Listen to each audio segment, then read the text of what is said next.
What's up, guys? Here I am, NS Williams 007, with a little bit of a different video today that I intend to perpetuate and do a little bit more of. And here we have a Skyrim build. Now the build, as you just saw, he has a very familiar appearance because this is the William Wallace build. So the purpose of this build is a good just two-handed berserker to play, and is really good to just play almost for the enjoyment, and has some very heavy roleplay aspects with the way I played it. So to start, we'll just give a very brief backstory, one that I've just been kind of brain babied into existence. So William Wallace, he grew up in Cyrodiil, although he was born in Skyrim, to two Nord parents, one with the last name Wallace, his father. And his father served in the Great War and actually died in a battle. Now this left William as a teenager, raising himself and caring for his mother. And this taught William the power of hard work and all that good jazz that growing up as a single child with no father does. Well, as the worship of Talos was banned, he formed a disdain towards the Empire and moved into Skyrim as soon as he heard of the rebellion. Now he was heading, found a Stormcloak band near Darkwater Crossing, and was captured alongside of them. He will follow Rayloaf, Jesus Christ, when given the option. Now, that is his backstory.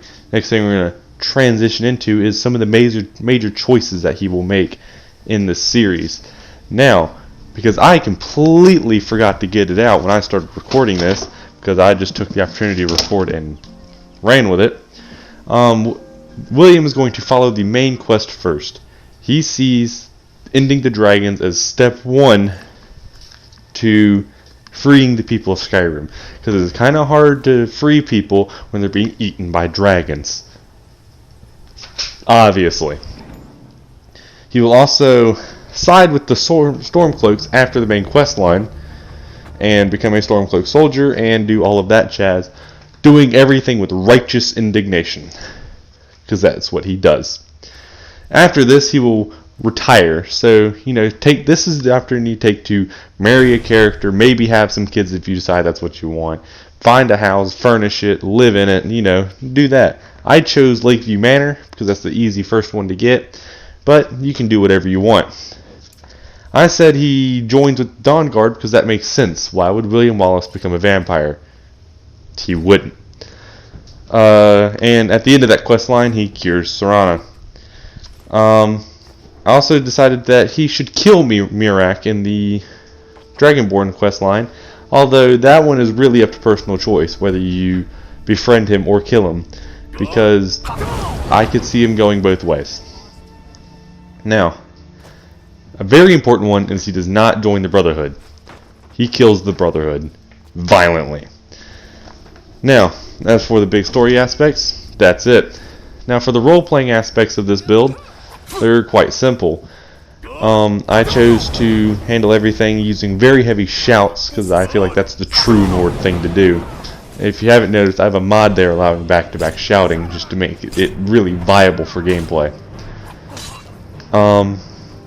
And he is, other than shouts, uses no magic. So he will cast no spells.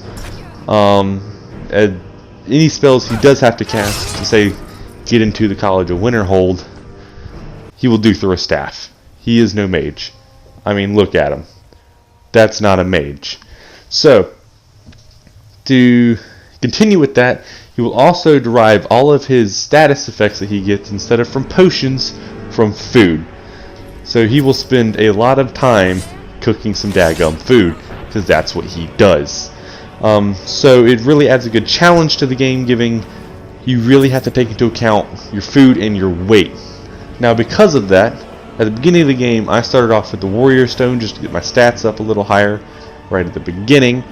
But right after I hit everything around level 30 to 40 that I wanted to level up, with the Warrior Stone, I moved on to the Steed Stone. So that takes away all my armor weight, as well as granting me 100 extra points of carry weight. that really helps negate the heavy carry weight of this build, not only because he carries the big sword, which also usually, as a good idea, is to carry a small second one to use with your torch or when you're disarmed. He has to carry around an absolute crap ton of food, because food does not heal much per thing consumed, but it really helps the roleplay and challenge. So I left it.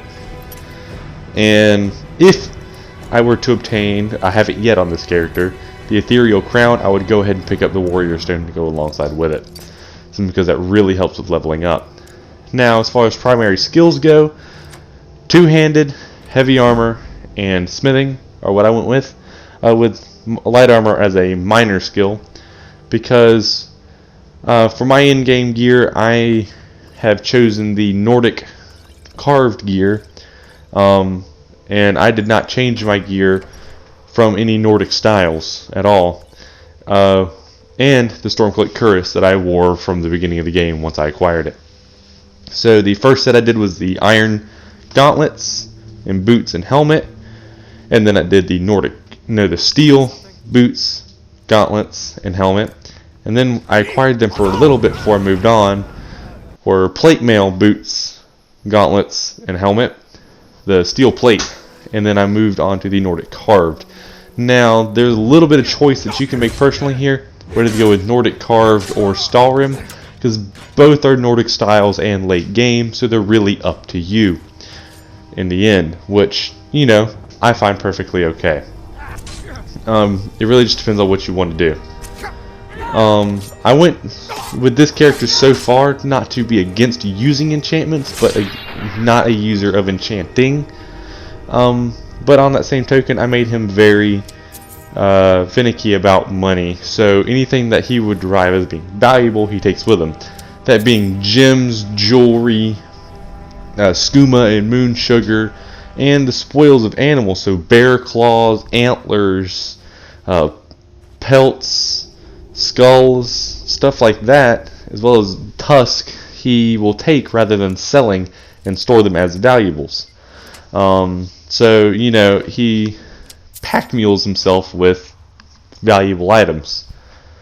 Now, he is a true Nord, so he will handle things with violence whenever he can rather than diplomacy, because, you know, that's not his thing.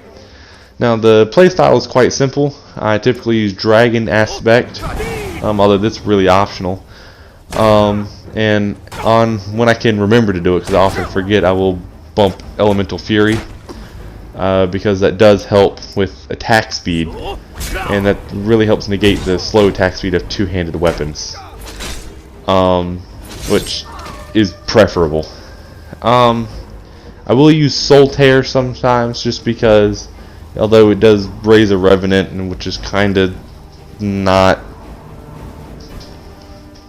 unmagic-y, but it will fill Black Soul Gems, which he would consider valuable, which is preferable, as well as it deals a lot of damage. So later, when I acquired Frost Breath, I used Frost Breath and Fire Breath both interchangeably,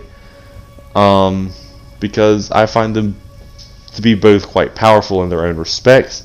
Unrelenting Force I don't use very frequently, simply because it doesn't deal the damage to be collateral, although early game I did work into the fight style of, instead of walking into combat shouting Dragon Aspect, I would Unrelenting Force my enemies, knock them over, and take the opportunity to attack.